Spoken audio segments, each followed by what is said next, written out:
Right, I've been asked a couple of times to do a walk around on my bike, Sarge, my KLR, and I thought, well, maybe I should get around to it now. We're going on another trip, my wife and myself, and I'll just quickly go through what I've done on the bike and try and make it as short as possible and as concise as possible. If anyone does want to get more information, you're welcome to get hold of me via email, which I'll also put on the link below. Enjoy the tour. Right, so this is Sarge. It's a 2006 KLR 650 that I bought in 2007. Had 400 k's on the clock, and brought it back home. And yeah, I've been riding for 42 years now. Totally fell in love with this bike just because of the fact that you can just modify it and make it personal, and that's my big thing. A lot of people ask, oh, why do you modify the bike? For me, it's personal. This bike is me. I am in the military, as you can probably figure. I'm in the Air Force, and yeah, I like off-road. I ride off-road totally. I'm not much into the road riding at all, so I wanted the bike to be very, very off-road capable, hence the forks and everything. What I'll start off with quickly is just the luggage. I learned about a month and a half ago, I learned how to use an industrial sewing machine at work so that I could make my own luggage, because you know, you kind of sometimes want what you want. So just quickly run through the stuff over here. Obviously right down the front over here, just about my cat. These side bags normally, well, this one in particular doesn't have anything at the moment, but the one on the other side has both my front and rear tubes, and this one normally has tools in it and whatnot. This one over here, the small one over here, that's got phone chargers and all kinds of little odds and ends. Over here, some of the warm riding gear is inside here, the neck scarves, and then documentation and stuff like that. This little pouch is totally not rainproof, so it's just for the, yeah, I haven't even figured out what, I tend to put little odds and ends in there, the cell phone covers and stuff like that when I'm riding. Quickly move to the dashboard. Because I've got upside down forks on it, there's no more speedo, so I went over to this vapor system, which works very well. Built this out of, yeah, I think it was 1.2mm steel, so really rough and tough. Alright, this is just the spotlights, typical aircraft standard. I just cut the temp switch, temp gauge out of the originals and stuck it over here. Power point over there. A couple of people asked me what this is. That's the key. It actually comes from a quad. Okay, indicators, turn indicators. Down to here, I went onto a hydraulic clutch. So I'm running hydraulic clutch on the bike. It's a hell of a lot better after a couple of years of having cables go every now and again. A lot of guys say, oh, but you know, just lube your cable. Yeah, the cable is lube, but when I say we go off-road, there's a video called Big Dog Ride.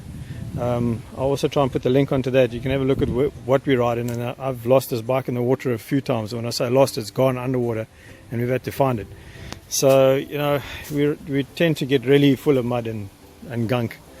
Normal Chinese spotlights, pretty cool, I must say. They're pretty potent. Then I've got another set down the bottom there. The reason for this, the area that we live in is a wildlife area.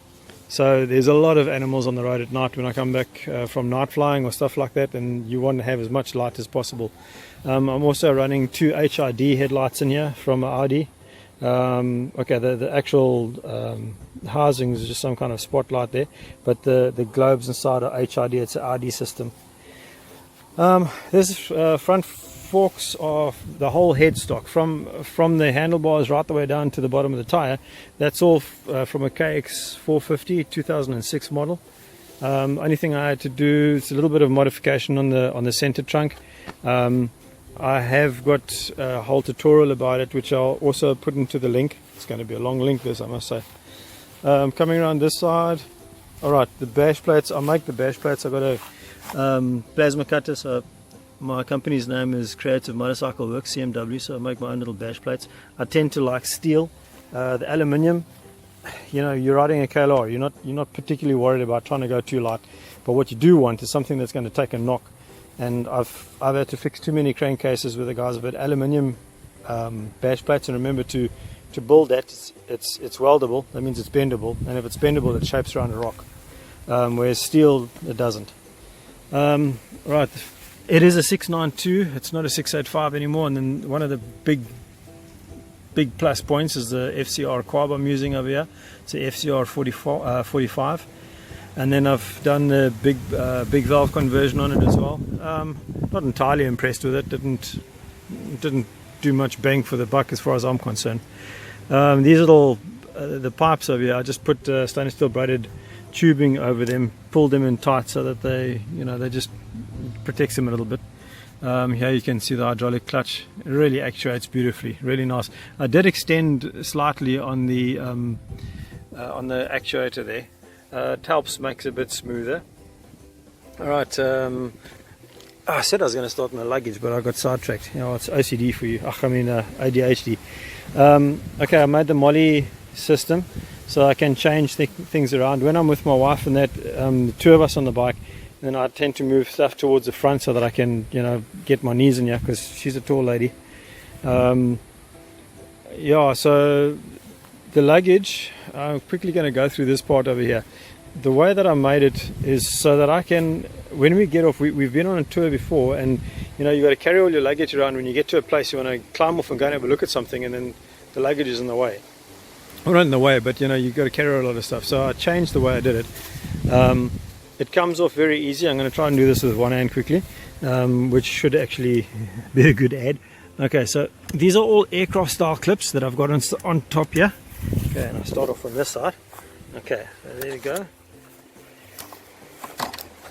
By the way, these were not stolen from the Air Force. These are from old aircraft that we used to have. We've written the system off now, so all these get thrown away.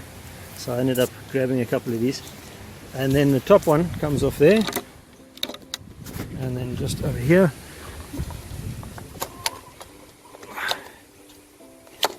Right, get that down there. Right, and the concept is once it's off, you want to be able to carry it around. This is going to be a bit difficult with one hand, but bear with me. I built this little system over here. So what we do now is we put these guys in here, like old Shuriken stars, like that. This one in here. Sorry, I'm getting a bit lost with the cell phone every now and again. Okay, this guy in there.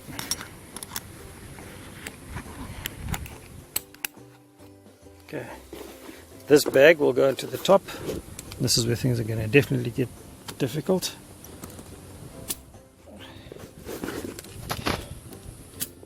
And then these two at the bottom. And then, as you can already see or figure out, it ends up becoming a backpack. So there we go. Alright, so there you've got a satchel with your luggage. And you just put that on your back and you walk around and you sort it. It's really nice and easy to carry. It doesn't matter what the load is. We've tried it and it works very well. Alright, just a homemade luggage rack, nothing fancy. Alright, this was one of the other big mods I did. Our previous ride, when we were all up on our luggage and us two, it was too heavy for the bike to stop. With a 692 and that carb, got lots of power. We were actually ripping knobblies off on the dirt road, but the stopping power was a major problem. So I built this caliper, and this comes from a CRF 230 front disc. Then I bought the larger, the EBR disc. So now I'm running directly onto the twin pot with that. It's giving me a lot of area where it's grabbing, so it stops very well, very well now. Oh yeah, while we're about it down here, not the cap, normally these needle rollers inside this little triangle area there, on all the KLRs I've done, they're normally about three years old, and then they start bloody rusting and they bug it, especially if the guys clean them with power cleaners. So what I've done now is I take these out, and then I bore this slightly bigger, the ID gets much bigger, and I put in 7 roller bearings inside there, pack them inside there, press them in nicely, and yeah, it makes a hell of an improvement. You don't have any issues that you worry about at all, and there's no play on the suspension whatsoever. Dog bones are also what I make, depending on the rider's height. I just put a set of fairly longish ones in at the moment, so the two of us, she's very tall, so at least, you know, she doesn't feel like when she gets on, she's got her legs past her ears. Also put drop plates on. That makes an incredible difference when you're riding off-road. It pulls your center right into the center of the bike almost, so it's like riding a WR450.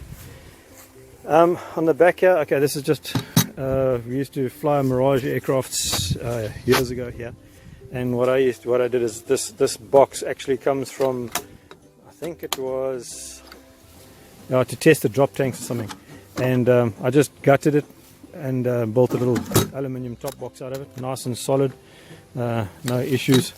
And then the bag on the top was meant to come off, but we found that it was a bit of an issue with this bag. It kept coming off. It doesn't matter what idea we made, so we decided to make it solid so it stays on there. Coming back around to this side of the bike, I've upgraded the spring. Got much stronger spring inside there, and then also a small little spacer as well. You can probably just see a little grey spacer over there. Crash bars made here locally as well. Goodness, it's about it. Can't think of anything else. But if there are any other questions about the bike or about what we do here, feel free to phone email, and I'll be more than willing to have a chat. Always happy to share as much information as I can. I'm not the be all and end all of this, but it's a passion of mine and I like sharing. Have a wonderful day. Cheers.